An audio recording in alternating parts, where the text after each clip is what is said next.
Corona ভাইৰাছৰ সন্ত্ৰাসৰ মাজতে অসমৰ ভূমিত নগাৰ ভয়াবহ আগ্ৰাসন যোৰহাট জিলাৰ অসম নাগালেণ্ড সীমান্তৰ 3খন সংৰক্ষিত বনাঞ্চল দিছৈ ভেলী আৰু তিৰু হিলছ সংৰক্ষিত বনাঞ্চলৰ 90% ভূমি এতিয়া নগাৰ দখলত অসমৰ মাটি বেদখল কৰি নগালোকে স্থাপন কৰিছে ইখনৰ পিছত সিখনকৈ নগাবস্তি নিৰ্মাণ কৰিছে গীৰ্জাঘৰ বেটেলিয়ন কেম্প পকী দলং আৰু বাটপথ মৰিয়নি খুনৱাল খণ্ড বন বিষয়া কাৰ্যালয়ৰ সমীপতে জানখানা নৈৰ ওপৰত নগাই নিৰ্মাণ সম্পূৰ্ণ কৰিলে এখন পকী দলঙৰ কিন্তু ভূকে নাপালে খণ্ড বন বিষয়া কাৰ্যালয়টোৰ বন বিষয়া কৰ্মচাৰীয়ে নগাৰ আগ্ৰাসন ৰোধ কৰিব নোৱাৰা অসম চৰকাৰ প্ৰশাসনৰ পুতৌজনক ভূমিকা আৰু খুপাঢিলা নীতিক লৈ সীমান্তত সৃষ্টি হৈছে তীব্ৰ প্ৰতিক্ৰিয়া কৰোনা ভাইৰাছৰ সন্ত্ৰাসৰ মাজতে অসমৰ ভূমিত নগাৰ ভয়াবহ আগ্ৰাসন ঘটিছে যোৰহাট জিলাৰ অসম নাগালেণ্ড সীমান্তৰ 3খন সংৰক্ষিত বনাঞ্চল দিছৈ ভেলী আৰু তিৰু হিলছ সংৰক্ষিত বনাঞ্চলৰ 90% ভূমি এতিয়া নগাৰ দখলত পৰিছে অসমৰ মাটি বেদখল কৰি নগালোকে স্থাপন কৰিছে ইখনৰ পিছত সিখনকৈ নগাবস্তি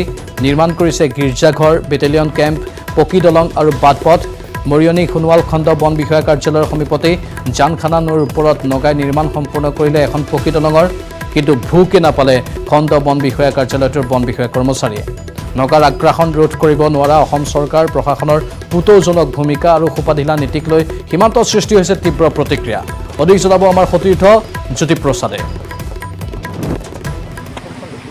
হয় মই বৰ্তমান উপস্থিত আছোঁ দিছৈ ভেলী সংৰক্ষিত বনাঞ্চলত আৰু এই যি দিছৈ ভেলী সংৰক্ষিত বনাঞ্চল তিৰু হিল বনাঞ্চল আৰু দিছৈ বনাঞ্চল ইতিমধ্যে নগাৰ যি আগ্ৰাসন নগাৰ যি দপদপনি ইতিমধ্যে আমি এই সম্পৰ্কত বাতৰি প্ৰকাশ কৰিছোঁ আৰু দেখিবলৈ পাইছে যে এই যি বাতৰি প্ৰকাশ পোৱাৰ পিছত আচলতে প্ৰশাসনে তালৈ গৈ পৰিদৰ্শন কৰিছে কিন্তু নগাক ভেটিবৰ কাৰণে বা যি নগাৰ যি তাত দপদপনি কিন্তু ৰুধিবৰ কাৰণে এতিয়ালৈকে কোনো অসম চৰকাৰে কোনো প্ৰশাসনে ব্যৱস্থা গ্ৰহণ কৰা নাই তাৰ বিপৰীতে কিন্তু নগা ক্ৰমান্বয়ে আগবাঢ়ি আহিছে আৰু ইতিমধ্যেই অসমৰ সংৰক্ষিত বনাঞ্চলসমূহত নগাই নিজৰ খুপনি আচলতে গজগজীয়া কৰি দিছে এই মুহূৰ্তত মোৰ লগত বিভিন্ন দল সংগঠনৰ নেতা আছে মই তেওঁলোকৰ পৰা অসম চৰকাৰৰ নিলিপ্ত ভূমিকা সম্পৰ্কে মই প্ৰতিক্ৰিয়া গ্ৰহণ কৰি প্ৰথমতে আছুৰ নেতৃত্ব আছে মই তেওঁৰ পৰা জানিম যে অসম চৰকাৰৰ যি পুতৌজনক ভূমিকা নগাৰ যি আগ্ৰাসনৰ বিপৰীতে কি ক'ব এই সন্দৰ্ভত চাওক আজি আমি এই কৰোনা মহামাৰীৰ সময়ত আমাৰ কিন্তু অসম চৰকাৰে কৰোনা মহামাৰীক লৈ ব্যস্ত সেই সময়ত কিন্তু অসমৰ কাষতে লাগি থকা নাগালেণ্ডে কিন্তু অসমৰ ভূমি দখল কৰাত ব্যস্ত এই ব্যস্ততাৰ মাজতে আজি মৰিয়নি খণ্ড বন বিষয়া কাৰ্যালয়ৰ পৰা মাত্ৰ 2 কিলোমিটাৰ ভিতৰত তেওঁলোকে জানখানা নামৰ জানখানাৰ দলং এখন নিৰ্মাণ কৰিছে এই নিৰ্মাণ কৰি থকাৰ পাছতো কিন্তু মাত্ৰ 2 কিলোমিটাৰ ভিতৰত তেওঁলোকে কিন্তু খণ্ড বন বিষয়া কাৰ্যালয় তেওঁলোকে গম নাপালোঁ বুলি আজি চৰকাৰী পক্ষে তেওঁলোকক জনাইছে কিন্তু আজি আমি এই বিষয় যেতিয়া সংবাদ মাধ্যমত প্ৰচাৰ হ'ল তেতিয়া তেওঁলোকে জানিব পাৰি তাৰ ওপৰত তেওঁলোকে ব্যৱস্থা গ্ৰহণ কৰিলে আমি প্ৰায় আজি বিভিন্ন দল সংগঠন সকলো দল সংগঠনে বহু বছৰৰ পৰা জনাই আহিছে যে নগাই ইয়াত বহু গাঁও বনাইছে স্কুল পাতিছে গীৰ্জাঘৰ বনাইছে কিন্তু তেওঁলোক আজিও চৰকাৰ কিন্তু ইয়াৰ ওপৰত ব্যৰ্থ হৈছে আজি আমি এইখন চৰকাৰে হওক বা কংগ্ৰেছ চৰকাৰে হওক যিয়ে চৰকাৰে নহওক তেওঁলোকে কিন্তু আজি এটাৰ পিছত এটা কথা তেওঁলোকে কৈ থাকে তেওঁলোকে কিন্তু এই সমস্যাটো সমাধান কৰিব নোৱাৰিলে আজি যদি ইয়াৰ ওপৰত কোনো ধৰণৰ সমস্যা তেওঁলোকে সমাধানেই কৰিব নোৱাৰে তেতিয়াহ'লে আপোনালোকে ৰাইজৰ ওপৰত এৰি দিয়ক ৰাইজে নিজে নিজৰ সমস্যাবোৰ সমাধান কৰিবলৈ চেষ্টা কৰিব নিশ্চয়কৈ আচলতে ৰাইজৰ ওপৰত এৰি দিয়াৰ আচলতে তেওঁ উল্লেখ কৰিছে কাৰণ যিহেতু এখন চৰকাৰ এটা বন কাৰ্যালয় আছে যিখন বন সংৰক্ষণৰ কাৰণে এই সকল বিষয়ববীয়াক আচলতে দায়িত্ব লৈছিলে কিন্তু দায়িত্বৰ পৰা মূৰ পুলুকা মাৰি আচলতে তেওঁলোকে এই পথটো যি পথ আছে মই যিটো পথত বৰ্তমান আছোঁ এই পথটোৱে যোৱা ইয়াত কয়লা যায় এইটো ৰাস্তাত কাঠ যায় সেইবিলাক কিন্তু তেওঁলোকে দেখিবলৈ পায় এই বন বিষয়া কাৰ্যালয়ৰ কৰ্মচাৰীসকলে কিন্তু তেওঁলোকে 2 কিলোমিটাৰ আঁতৰত থকা কিন্তু সেই দলংখন নেদেখিলে সেই নগাৰ যি বেদখল কিন্তু নেদেখিলে মই জাতীয় যুৱ ছাত্ৰ পৰিষদৰ নেতৃবৰ্গ আছে তেওঁলোকৰ পাতিম কি ক'ব আচলতে এই চৰকাৰৰ সম্পূৰ্ণ ব্যৰ্থ হৈছে কিন্তু তাৰ বিপৰীতে কৰ্মচাৰীসকলে কিন্তু নিজৰ ভূমিকা পালন কৰা নাই তেখেতলোকে এটাই ভূমিকা পালন কৰে কেনেকৈ পকেটলৈ 2 টকামান টকা আহে টকা হ'লে তেখেতৰ নিজৰ পৰিয়ালটো পোহপাল দিব বাকী মানুহখিনি যি হয় মৰক জীয়ক যি হয় তেখেতলোকে একো ব্যৱস্থা নকৰে আজি চাওক অসমত যোন চৰকাৰে নাহক অসমীয়া মানুহৰ কাৰণে কিঞ্চিত মানুহ চিন্তা নকৰে তেখেতলোকে চিন্তা কৰে কেনেকৈ ক্ষমতাত থাকোঁ মানুহ অসমীয়া জাতিক শোষণ কৰি নিশেষ কৰি তেখেতলোকে ক্ষমতাত থাকিব বিচাৰি আছে যোৰহাটৰ দহা-বৰাচুকৰ শ্ৰী শ্ৰী উত্তৰ কমলাবাৰী শাখা সত্ৰত মুখ্যমন্ত্ৰী সৰ্বানন্দ সোণোৱাল যোৰহাট নগৰৰ দহা-বৰাচুকস্থিত শ্ৰী শ্ৰী উত্তৰ কমলাবাৰী শাখা সত্ৰ আৰু সাংস্কৃতিক গৱেষণা কেন্দ্ৰৰ নৱনিৰ্মিত ভৱনৰ উদ্বোধন মুখ্যমন্ত্ৰী সৰ্বানন্দ সোণোৱালৰ এক বিশেষ অনুষ্ঠান অনুষ্ঠিত হ'ল আৰু বহুলোকে এই অনুষ্ঠানত সামাজিক দূৰত্ব বৰ্তাই ৰাখি অংশগ্ৰহণ কৰিলে। যোৰহাটৰ দহাবৰা চুকৰ শ্ৰী শ্ৰী উত্তৰ কমলাবাৰী শাখা সত্ৰত মুখ্যমন্ত্ৰী সৰ্বানন্দ সোণোৱাল উপস্থিত হয়। অৱশ্যে একাংশ লোকে এই অনুষ্ঠানত উপস্থিত থকাৰ সময়ত কিছু ভিৰ হোৱাও পৰিলক্ষিত হয়। যোৰহাট নগৰৰ দহাবৰা চুকস্থিত শ্ৰী শ্ৰী উত্তৰ কমলাবাৰী শাখা সত্ৰ আৰু সাংস্কৃতিক গৱেষণা কেন্দ্ৰৰ নৱনিৰ্মিত ভৱনৰ উদ্বোধন মুখ্যমন্ত্ৰী সৰ্বানন্দ সোণোৱালৰ। শ্ৰী শ্ৰী উত্তৰ কমলাবাৰী সত্ৰৰ সত্ৰাধিকাৰ প্ৰভু শ্ৰী শ্ৰী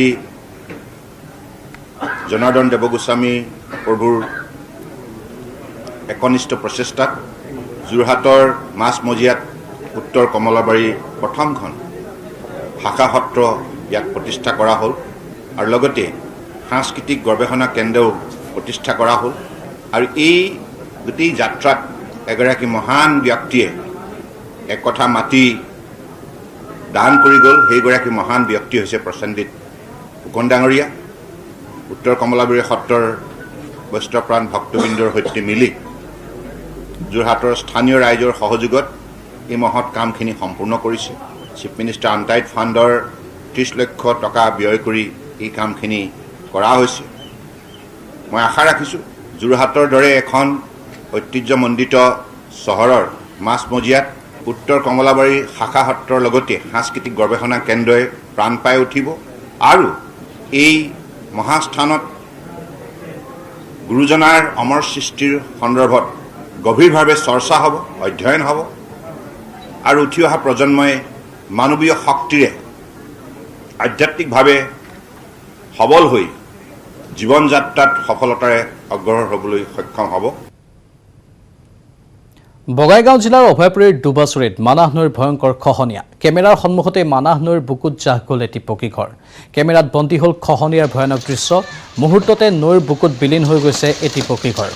মানাহ নৈৰ বুকুত নিচিহ্ন হোৱাৰ উপক্ৰম হৈছে এই দুবাচুৰি নামৰ গাঁওখনো। মানাহ নৈৰ খহনীয়াই তীব্ৰ ৰূপ ধাৰণ কৰাৰ ফলত বহু লোক ঘৰবাৰী এৰি নিৰাপদ স্থানত আশ্ৰয় ল'বলগীয়া হৈছে। বঙাইগাঁও জিলাৰ অভয়পুৰীৰ দুবাচুৰিৰ দৃশ্য দেখুৱাইছোঁ, য'ত মানাহ নৈৰ ভয়ংকৰ খহনীয়া দেখা গ'ল। কেমেৰাৰ সন্মুখতেই মানাহ নৈৰ বুকুত জাহ গ'ল এটি পকী ঘৰ।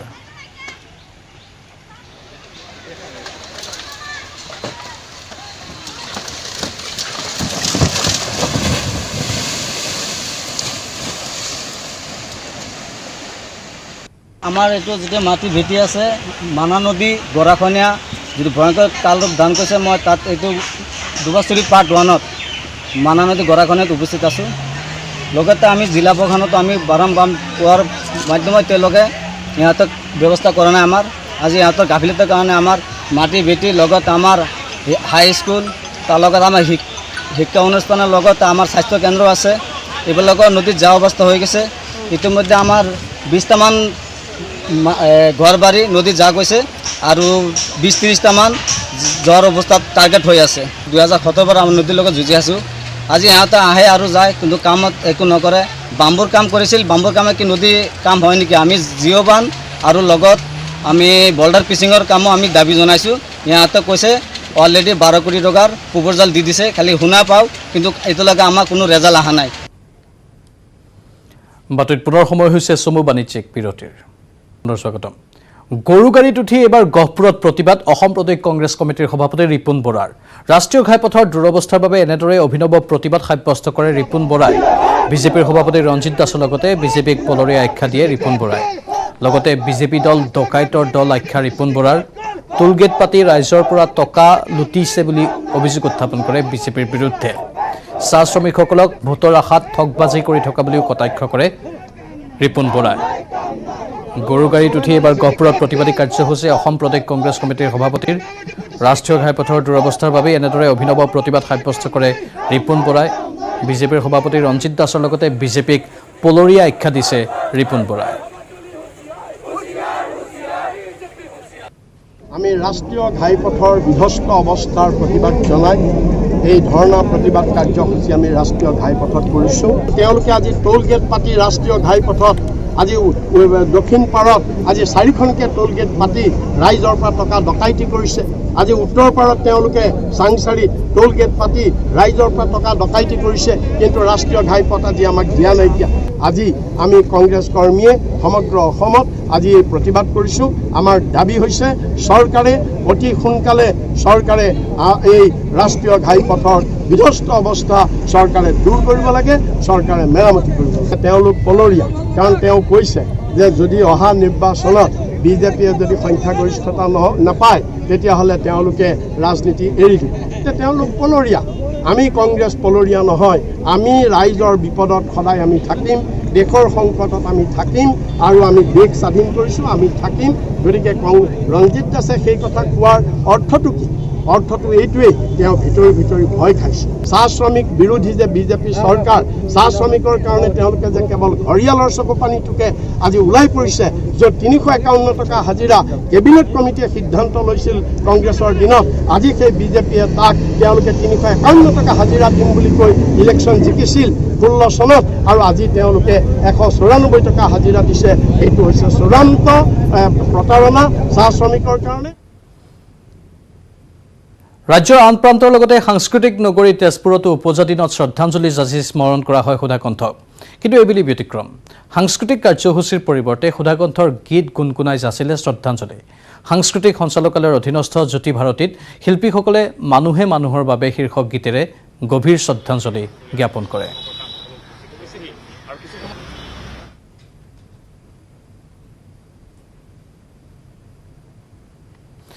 অধিক জনাব আমাৰ সতীৰ্থ হেমন্ত নাথে। সুধাকণ্ঠ ভাৰতৰত্ন ডক্টৰ ভূপেন হাজৰিকাৰ আজি 94 সংখ্যক উপজা দিন। কৰোনা মহামাৰীৰ পৰিপ্ৰেক্ষিতত আজি সাংস্কৃতিক নগৰী তেজপুৰত আয়োজন কৰা হোৱা নাই তেনেধৰণৰ কোনো সাংস্কৃতিক কাৰ্যসূচী। ইয়াৰ পৰিৱৰ্তে মই বৰ্তমান উপস্থিত আছোঁ জ্যোতি ভাৰতীত। জ্যোতি ভাৰতীৰ শিল্পীসকলে এনেদৰে সুধাকণ্ঠৰ প্ৰতি শ্ৰদ্ধাঞ্জলি যাচি তেওঁলোকে সুধাকণ্ঠৰ গীতেৰে শিল্পীগৰাকীক শ্ৰদ্ধাঞ্জলি জনোৱাৰ প্ৰয়াস কৰিছে। পুৰণি ইতিহাস দুহাৰিলে জানো নহ'ব কোৱা সমনীয়া মানুহে মানুহৰ বাবে যদিহে অকণো নেভাবে অকণি সহানুভূতিৰে ভাবিব কোৱানো কোৱা সমনীয়া মানুহে মানুহৰ বাবে দুৰ্বল মানুহে যদি জীৱনৰ কোবাল নদী পাৰ হয় তোমাৰে সাহস তুমি হেৰুৱাবানো কি দুৰ্বল মানুহে যদি জীৱনৰ কোবাল নদী পাৰ হয় তোমাৰে সাহস তুমি হেৰুৱাবানো কি মানুহ যদিহে নহয় মানুহ দানৱ কাহানিও নহয় মানুহ যদিহে নহয় মানুহ দানৱ কাহানিও নহয় মানুহ যদি দানৱ কাহানি বা হয় মানুহ লাজ পাব কোনে নোকোৱা সমনীয়া মানুহে মানুহৰ বাবে যদিহে অকণো নেভাবে অকণি সহানুভূতিৰে ভাবিব কোনে নোকোৱা সমনীয়া মানুহে মানুহৰ বাবে। 2021 চনৰ নিৰ্বাচনৰ দিন চমু চাপি অহাৰ লগে লগে ৰাজনৈতিক দলৰ মাজত চলিছে বাকযুদ্ধ। এইবাৰ বিজেপি সভাপতি ৰঞ্জিত দাসক উভতি ধৰিলে প্ৰদেশ কংগ্ৰেছৰ সভাপতি ৰিপুণ বৰাই। বিজেপিক দুবন্ত নাও আখ্যা দিছে ৰিপুণ বৰাই। মন্ত্ৰী হিমন্ত বিশ্ব শৰ্মা মুখ্যমন্ত্ৰী হোৱাৰ সপোন কাহানিও পূৰণ নহয় বুলিও তেওঁ সমালোচনা কৰে। মুখ্যমন্ত্ৰী হ'লে কংগ্ৰেছৰ হৈ ৰিপুণ বৰাই পিন্ধাব গামোচা। ছাত্ৰ সন্থাৰ নতুন দলৰ বাবে কংগ্ৰেছৰ দুৱাৰ খোলা থকাৰ কথাও উল্লেখ কৰে ৰিপুণ বৰাই। কংগ্ৰেছ দল পলৰীয়া নহয়, পৰাজিত হ'লেও পদত্যাগ নকৰে বুলি স্পষ্ট কৰি দিয়ে সভাপতি ৰিপুণ বৰাই। লগতে কয় বিজেপিৰ কাব্যিক কথা এতিয়া কোনেও নুশুনে। বিজেপি এতিয়া এখন দুবন্ত নাও, তুলুং ভুতুং কৰি আছে এই নাওখনে।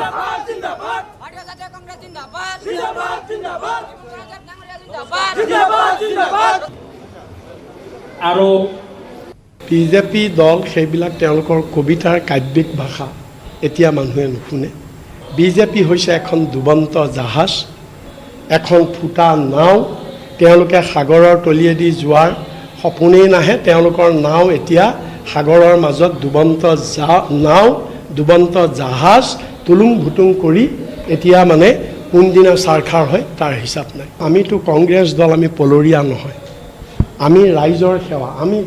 আমি পৰাজয় হ'লেও আমি তেওঁলোকৰ গতে পদত্যাগ কৰি পলাই নাযাম। আমি ৰাইজৰ সেৱাত থাকিম, আমি দেশৰ সেৱাত থাকিম। ভীতিগ্ৰস্ত হৈছে, ভীতিগ্ৰস্ত হৈ মানুহক যিটো মোদীৰ যাদুকৰী শক্তি আগৰ আছিলে, এতিয়া সেইবিলাক আউটডেটেড হৈ গ'ল। সেইবিলাকে আউটডেটেড কথাবিলাক এতিয়া কৈ আছে, এইবিলাকে মানুহক আশ্বস্ত নকৰে। আমি ঘোষণা কৰিছোঁ যে কৃষকৰ কৃষি ঋণ আৰু মহিলাসকলৰ মাইক্ৰ' ফাইনেন্সৰ ঋণ, এই দুটা আমাৰ চৰকাৰ অহাৰ পিছত মাফ কৰিম আমি। আৰু আমাৰ কা আন্দোলনৰ লগত জড়িত যিমানবিলাক গোচৰ আছে, সেই গোচৰবিলাক আমি সময়সীমা কৰি দিছোঁ। এসপ্তাহৰ ভিতৰত আমি তাক উঠাই ল'ম। আমি হিমন্ত বিশ্ব যদি সঁচাকৈ মুখ্যমন্ত্ৰী হয়, আমিও গামোচা পিন্ধাম তেওঁ, কাৰণ আমাৰ কংগ্ৰেছৰ পৰাই যোৱা এজন মানুহ যদি মুখ্যমন্ত্ৰী হয়, আমি কেলৈ বেয়া পাম? আমি ভাল পাম, আমি গামোচা পিন্ধাম। কিন্তু কথা হ'ল কি যে যিটো বৰ্তমান অসমৰ পৰিস্থিতি, এই পৰিস্থিতিত এই 21 আৰু হিমন্ত বিশ্ব শৰ্মা মুখ্যমন্ত্ৰী হোৱাৰ সপোন নাই, আৰু এইটো বিজেপি দলেই চাৰখাৰ হ'ব। তেওঁ মুখ্যমন্ত্ৰী হ'ব কেনেকৈ? সপোন সপোন হৈ থাকে। আৰু এয়া আছিল আজিৰ বিয়লিৰ হেডলাইনছ। নমস্কাৰ।